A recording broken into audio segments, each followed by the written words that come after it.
Hello guys, welcome back in English. Beehive, chapter number 3, The Sound of Music, in which part number 2, The Sahnai of Bismillah Khan. The present chapter it is related to the Indian musician that is Bismillah Khan and he achieved a huge success in the musical instrument Sahnai. Therefore the title it is The Sahnai of Bismillah Khan. In the present chapter, we are going to focus on 4 points. History of Sahnai, early life of Bismillah Khan,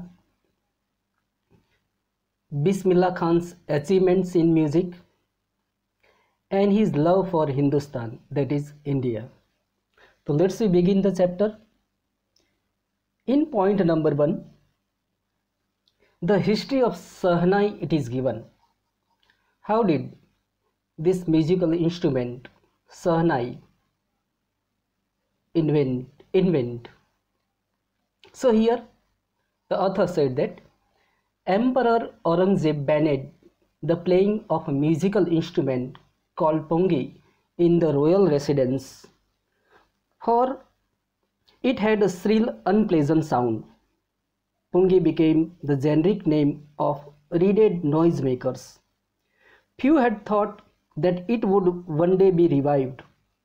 A barber of a family of professional musicians who had access means reached to the royal palace, decided to improve the tonal quality of the Pungi.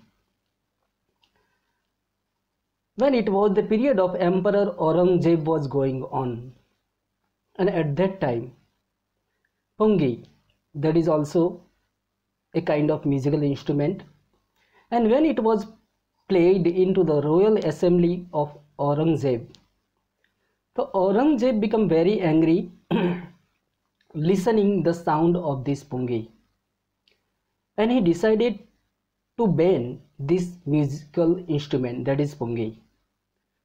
But later on, a barber who belonged to a professional musician family, he decided to give a new life to Pungi, and having that purpose, he approached Aurangzeb and he promised that he would try at his best level to give a melodious sound to this musical instrument.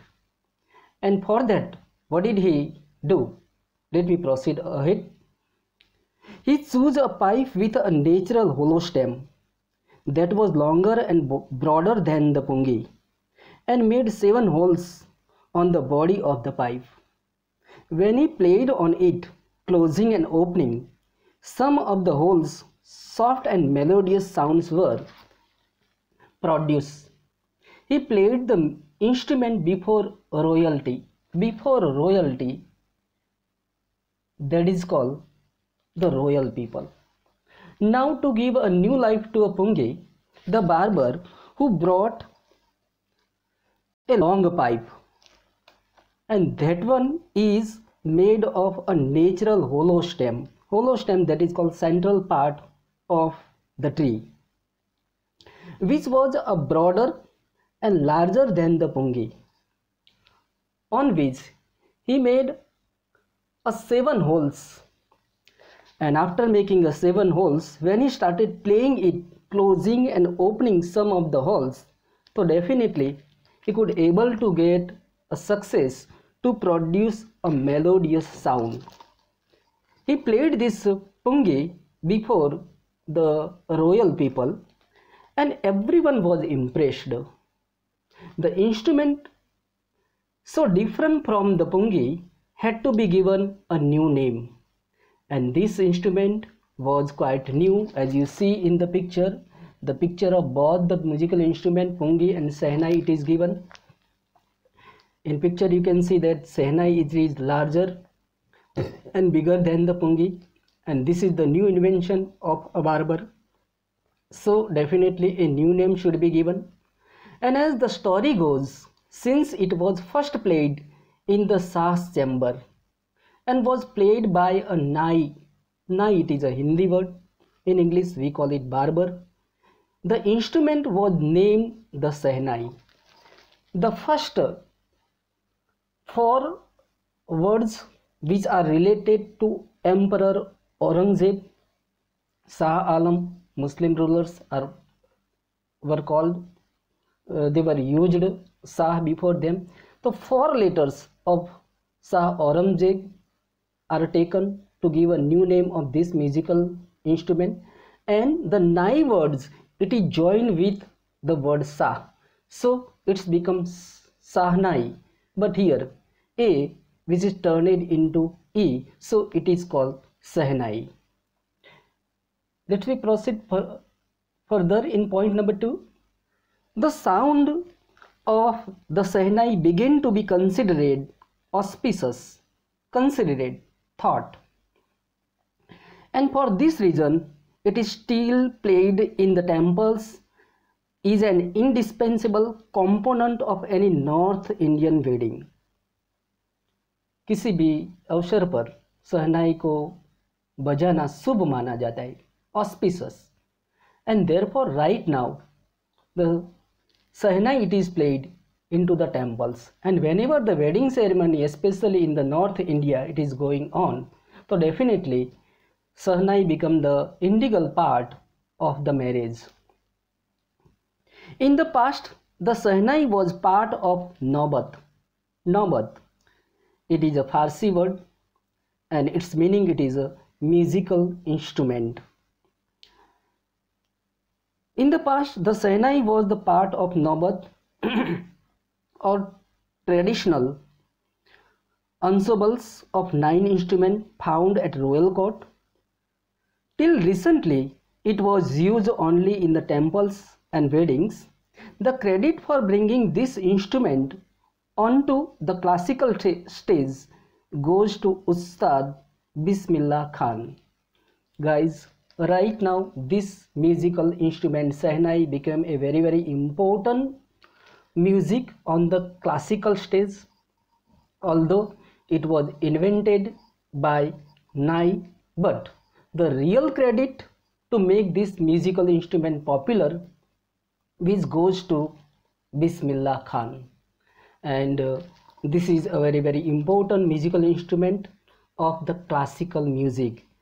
As we know that भगवान कृष्ण को जन्म देवकी ने दिया, मगर उसका लालन पालन यशोदा ने किया, इसीलिए देवकी से ज़्यादा यशोदा का पुत्र वह माना जाता है।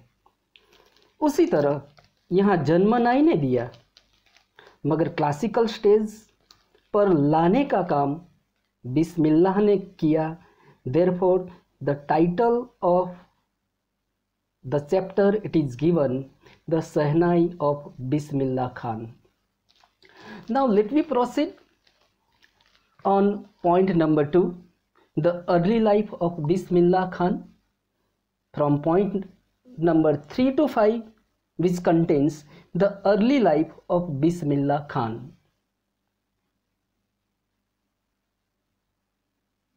Point number 3. As a 5-year-old, Bismillah Khan played gilli danda near a pond in the ancient estate of Dumrao in Bihar. Dumrao, it is the village of Bismillah Khan, which is situated in Bihar. So when he was a child, he used to play gilli danda, and gilli danda it is a very popular game of the villagers. He would regularly go to the nearby Bihariji temple to sing the Bhojpuri Chaita. Bhojpuri Chaita. Chaita is a religious song, or we call it bhajan, and generally it is sung into the temples. At the end of which he would earn a big laddu weighing 1.25 kg, a prize given by the local Maharaj. This happened 80 years ago, and the little boy has travelled far to earn the highest civilian award in India, the Bharat Ratna. When Bismillah Khan was very small, at that time he used to go to the Bhojpuri uh, Bihariji temple, where he used to sing Bhojpuri Chaita, and at the end of the Chaita, the local Maharaj, as a prize, used to give him a laddu, and later on he achieved a huge success in the field of music, and as a result of this one, the Indian government awarded Bismillah Khan, giving the Bharat Ratna, and this is the highest award which is given to the any citizen of our country. In point number 4, born on 21st March 1916, this is the date of birth of Bismillah Khan. Bismillah Khan belongs to a well-known family of musicians from Bihar. His grandfather Rasul Bakhsh Khan was the Sehnai Nawaz of the Bhojpur King's Court. His father Paigambar Bakhsh and the other paternal ancestors were also great Sehnai player. So we can say that here music was in the blood of Bismillah Khan. He was completely associated with the musical family, we call. His father was also a Sehnai player, and his grandfather used to play Sehnai into the court of Bhojpur.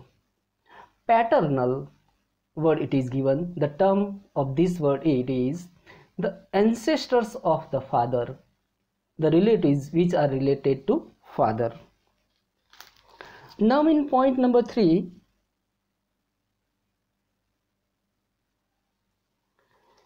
the young boy took to music early in life. As the family related to the music, so it is quite natural. He had a lot of, we can say that the hobby or the passion to learn the music. The young boy took to music early in life at the age of 3, when his mother took him to his maternal uncle's house in Banaras. Banaras, right now it is called Varanasi. Maternal, it is the opposite of paternal. The relatives which are related to father, we call it paternal, and maternal, the relatives which are related to mother. So maternal's uncle, maternal uncle, mother's brother is our maternal uncle. So when he was 3 years old, at that time mother took Bismillah Khan to his maternal house, which was situated in Banaras, that is Varanasi. Bismillah Khan was fascinated, attracted, watching his uncles practice the Sehnai. Bismillah Khan was lucky at both the sides, from father's side as well as mother's side. The family were attached to the musical instrument Sehnai. And when his maternal uncle used to play Sehnai, definitely Bismillah Khan, he attracted towards his maternal uncle. Soon Bismillah Khan started accompanying his uncle Ali Bakhsh. The name of his maternal uncle is Ali Bakhsh, who used to play to the Vishnu temple of Banaras, where Bakhsh was employed to play the Sehnai. Ali Bakhsh would play the Sehnai and Bismillah Khan would sit captivated, being attractive, we call it, for hours on day.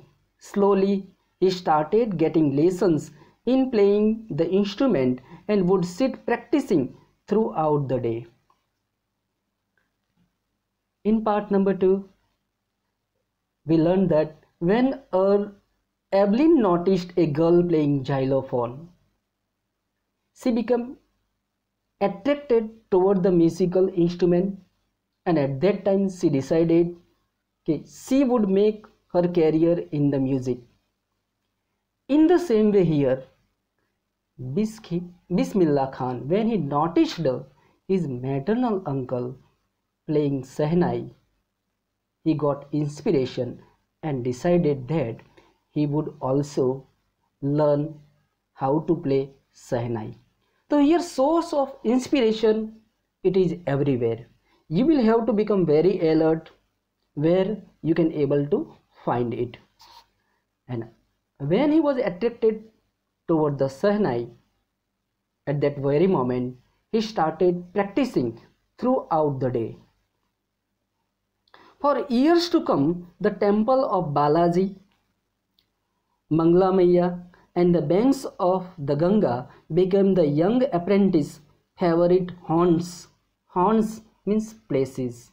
An apprentice, a person under training. Some companies give a job to the newcomer as an apprentice, where they have to do the job as a trainer.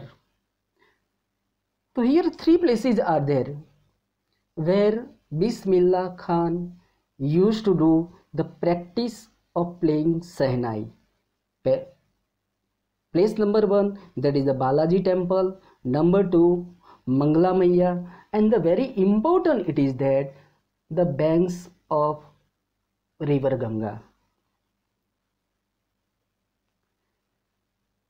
where he could practice in solitude. Solitude means lonely, where he used to play Sahnai, staying very lonely without taking the help of anyone. The flowing waters of Ganga inspired him to improvise and invent rags that were earlier considered to be beyond the range of the Sahnai. Just to see, when he used to sit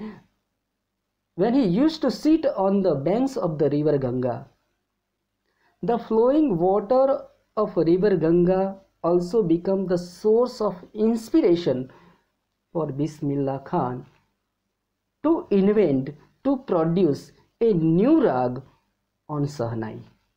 And as a result of this one, he never forgot the river Ganga, the Banaras, throughout in his life. Point number 6. At the age of 14, Bismillah Khan accompanied his uncle to the Allahabad music conference.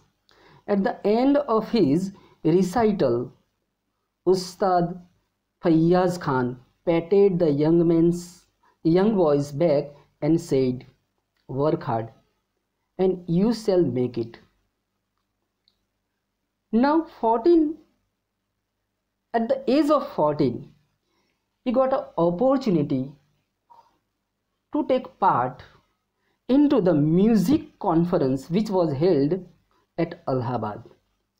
And when he performed at that time, Ustad Fayyaz Khan, he is also a well-known musician at that time, and hearing the music of Bismillah Khan, he encouraged Bismillah Khan saying, "Work hard and you shall make it."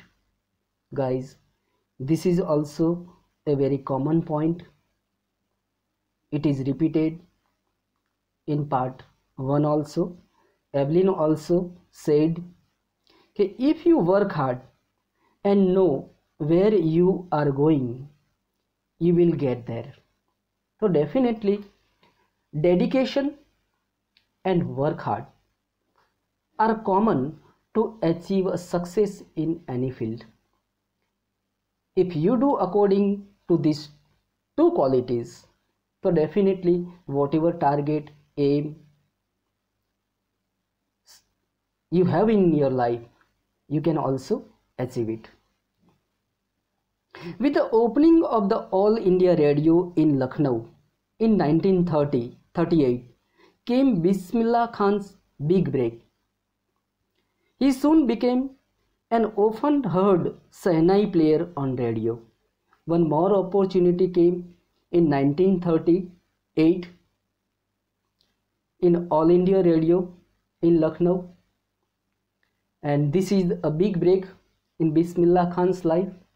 Definitely, at least once in a life, a big breaking point come in our life, and once whether you grab that opportunity, so definitely nobody can hold you on the path of your success. And later on, the All India Radio of Lucknow given so many opportunity to Bismillah Khan to play Sehnai on the radio.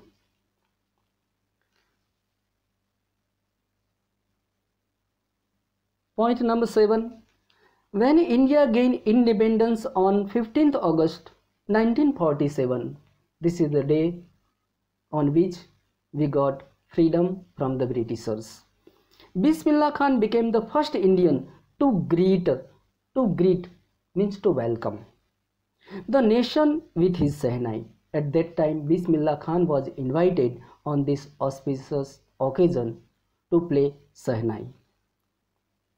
He poured his heart out into Rag Kafi from the Red Fort to the audience, which included Pandit Jawaharlal Nehru, who later gave his famous Tryst with Destiny speech.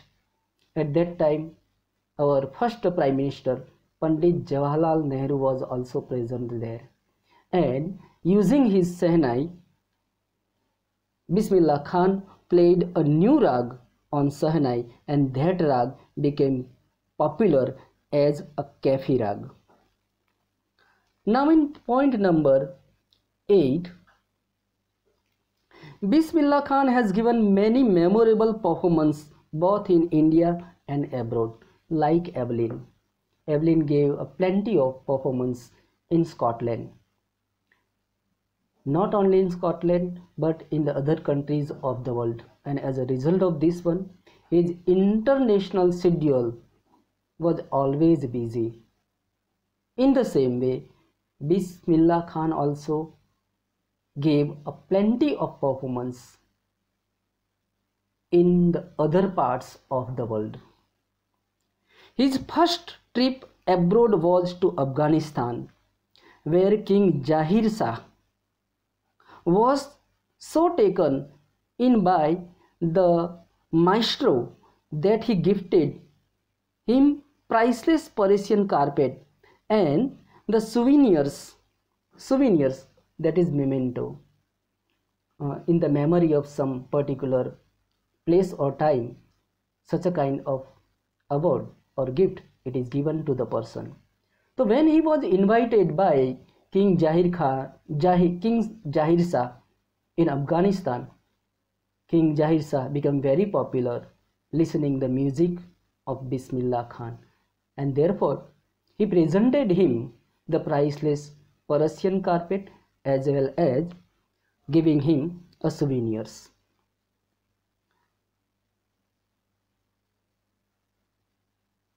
The king of Afghanistan was not the only one to be fascinated with Bismillah Khan's music.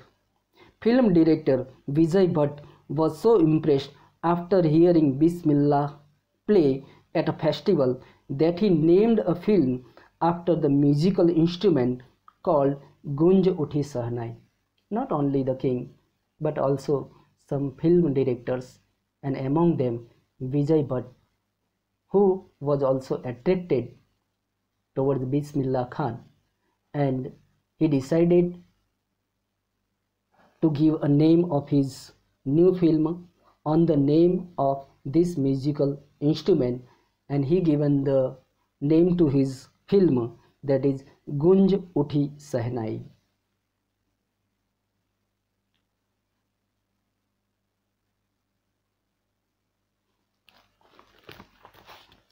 The film was a hit, and one of Bismillah Khan's composition, Dil Ka Khilona Hai Toot Gaya, turned out to be a nationwide chart booster. And in this film, Gunj Uthi Sahnai, Bismillah Khan gave his music in one of the filmy songs, and really it's become the super hit song at that time. And the words of that song were Dil Ka Khilona Hai Toot Gaya. Despite this huge success, in the celluloid world. Bismillah Khan's ventures in the film music were limited to two: Vijay Bhatt's Gunj Uthi Sahnai and Vikram Srinivas' Kannada ventures Sanadi Apanna.